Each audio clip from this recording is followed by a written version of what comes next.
In a dramatic operation, law enforcement officers in Douala have dismantled six and telephones. The second gang was caught during a routine patrol and found in possession of human skeletal remains. Elsewhere, in a desperate neighborhood, are facing imminent eviction from an abandoned animal feed production center they call home. Exploited and vulnerable, they say they are in urgent need of intervention and legal support to prevent being driven out. And in a stunning move in sports, the Cameroon Football Federation has hit Victoria United's controversial president Valentine Quine with what observers are calling heavy sanctions. Suspended for the rest of the season and slapped with a hefty fine, Quine's troubles have seemingly only just begun as serious accusations, including illegal detention of players, loom over him. That was a summary of tonight's top stories. Now stay tuned for full developments in a moment.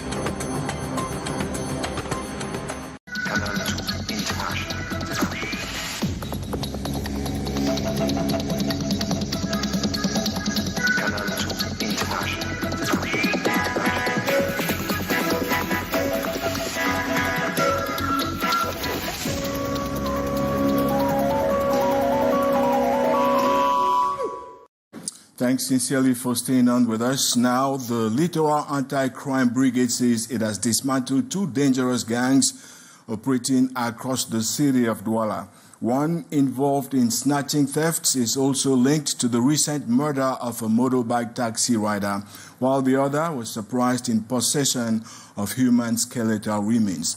Maureen D was present at the presentation of these individuals to the public and now files in.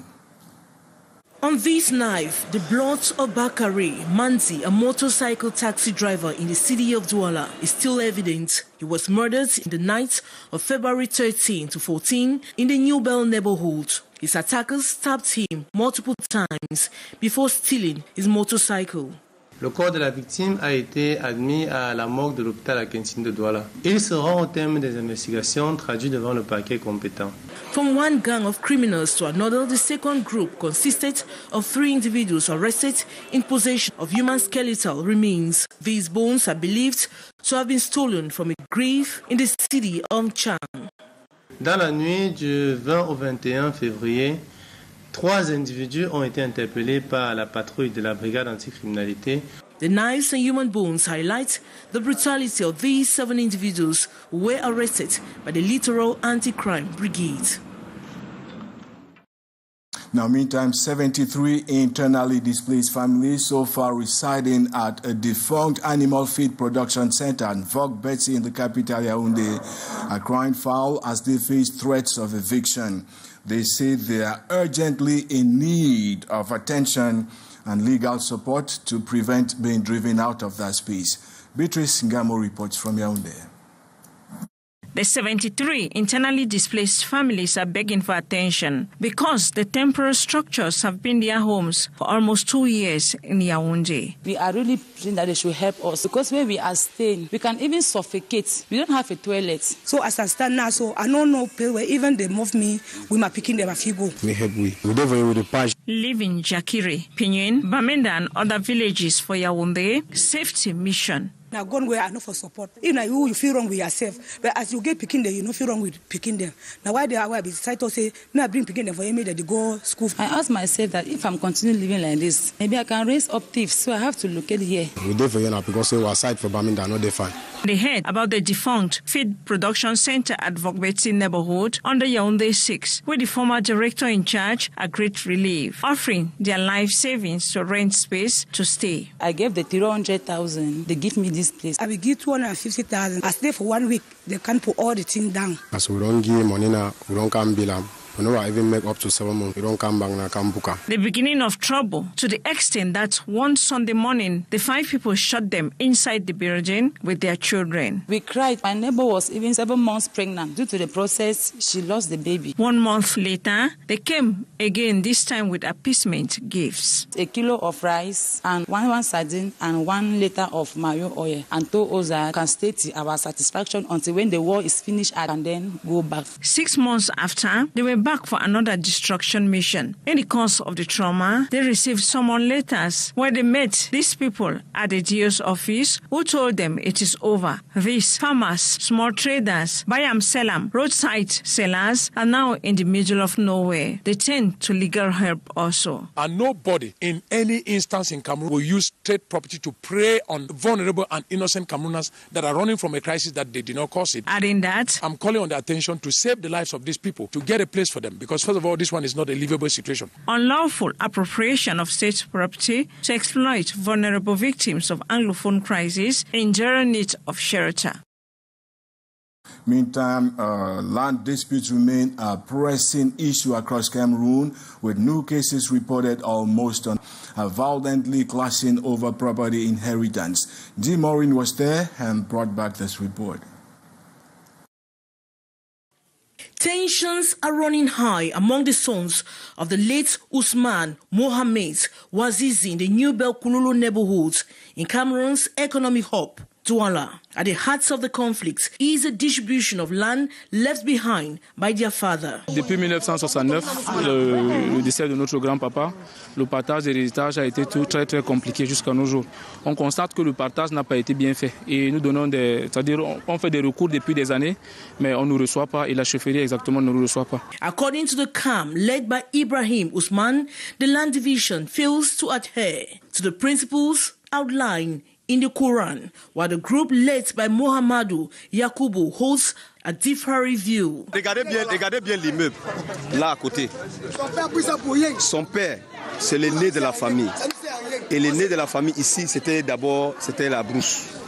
C'est l'aîné qui était ici. The visit of the DO of Douala 2 did little to calm the tensions within the warring family. Nous sommes chez nous, et puis maintenant on nous chasse comme des bêtes.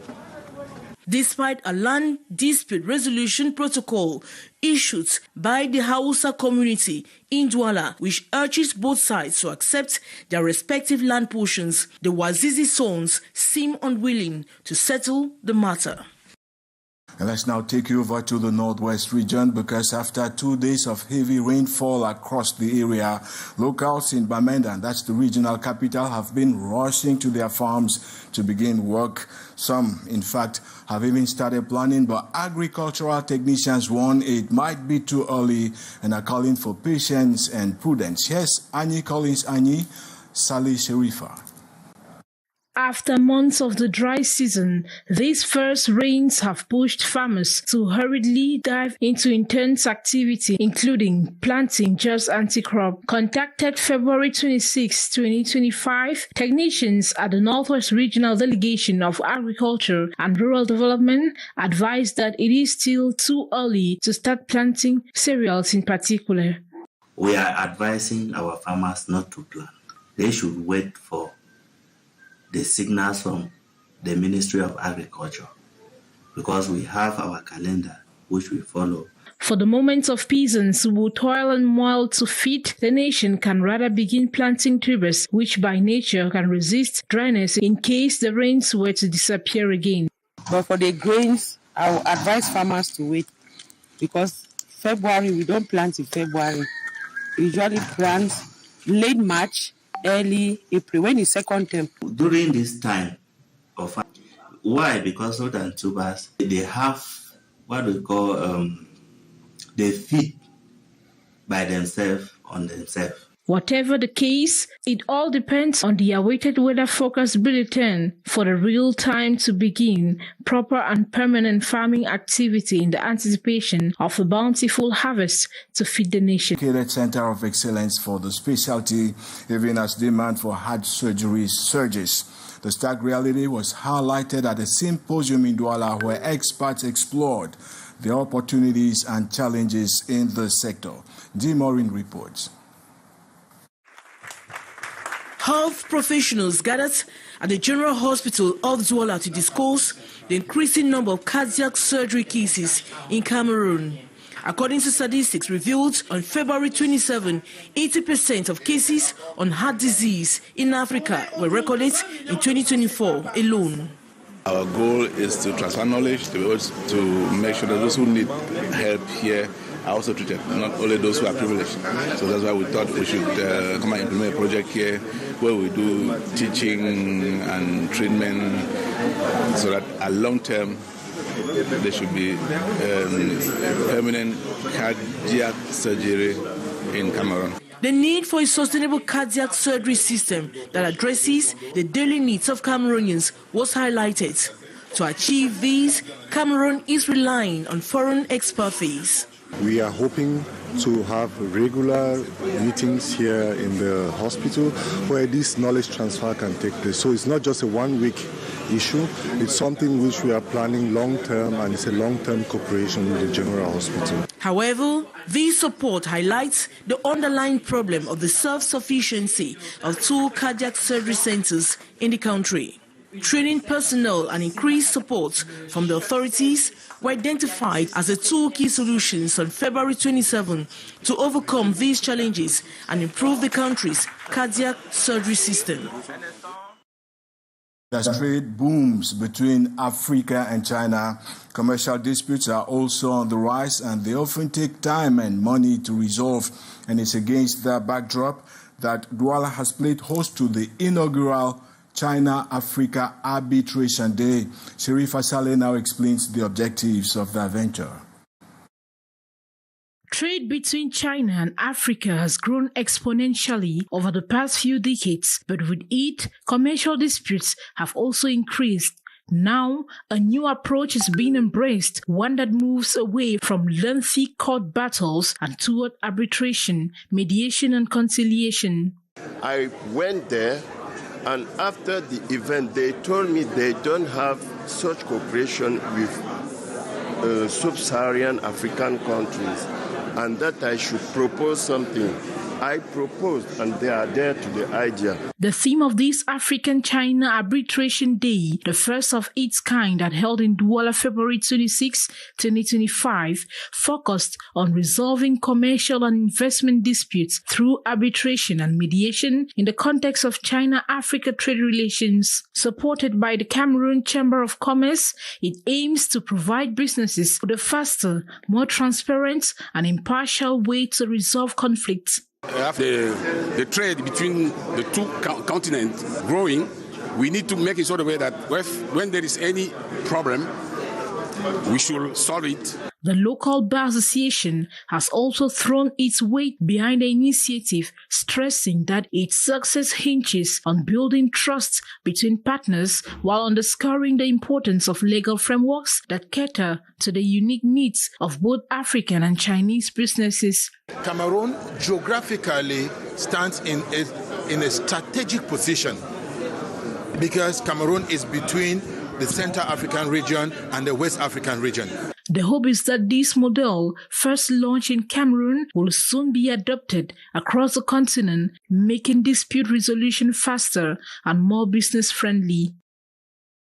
Better managing and improving output in the banana plantain sector has been at the crux of discussions that farmers and industry stakeholders to brainstorm on enhancing skills and strengthening the sector's export potential. Sherifa Saleh once again. Cameroon's banana plantain farmers face major challenges, including post-harvest losses, limited market access, and difficulties in meeting international export standards. To address these issues, a workshop in Douala trained farmers on improving yields, adopting sustainable farming practices, and strengthening value chains. Lack of tools and also equipment. Experts provided solutions to boost productivity and ensure better quality control. They also emphasized economic sustainability, equipping participants with skill in financial management, supply chain coordination, and marketing. Stakeholders distribution, ensuring long-term profitability and competitiveness in global markets. It's very important for us to know that our farmers are capacitated on the different level of the production of banana and on different level of management, everything about the production. I'm going to improve my CIG. Through this workshop, I think we have to improve our farming and also our agricultural work. And I promise that in the nearest future, we will have very good productions and we will not lack. Our economy will also step up. With new knowledge, farmers are expected to enhance productivity, increasing export opportunities. And on to sports now. Valentine Quine, that's the president of the Limbe-based Victoria United, has been handed what some observe has been suspended for the rest of the season as far as the MTN Elite 1 is concerned, and fined 10 million CFA francs for his aggressive behavior towards referees during a match against Dynamo FC of Douala. Meantime, Quine is under investigation for allegedly detaining his 19-year-old goalkeeper, Eric, of the other probe. And let's talk business now, because Cameroon's mobile telephone leader, and that's MTN, has reaffirmed its commitment to in attendance, say it was an unforgettable event. Let's hear from them.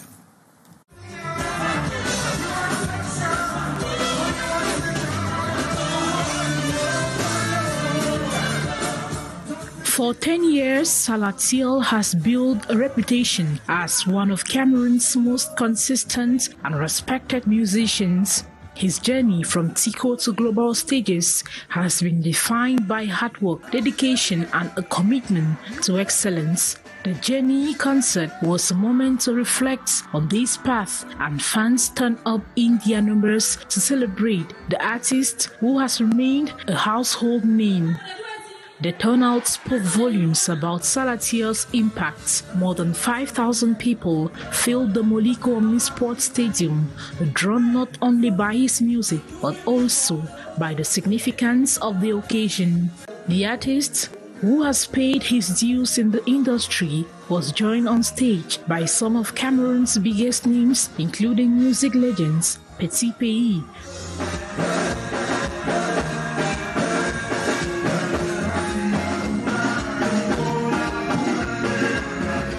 Tizi Panchak, Bless B, and Sepo. The event also saw performances from comedian Caro and Richard, adding a mix of humor and entertainment to the night. The Southwest Dancers United brought another layer of spectacle to the show, using dance to symbolize love, unity, and cultural pride. Their presence reinforced the theme of the night, giving back to the community and celebrating the role of music in fostering togetherness. Beyond the performances, the concert served as a platform to inspire the next generation. Salatiel's journey from Tico to the global scene remains a source of motivation for young artists striving to make their mark.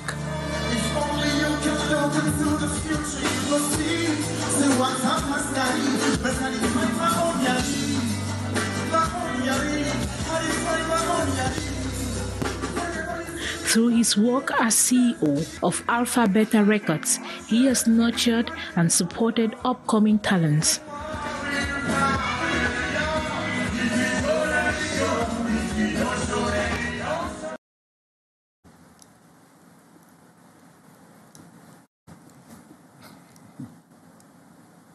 And in about 24 minutes local time, that should be 7 p.m. Cameroon time, you can watch Cameroon's Ballon d'Or Awards live on Canal International. Fervent gratitude from the entire production crew for the privilege of your company all through the week.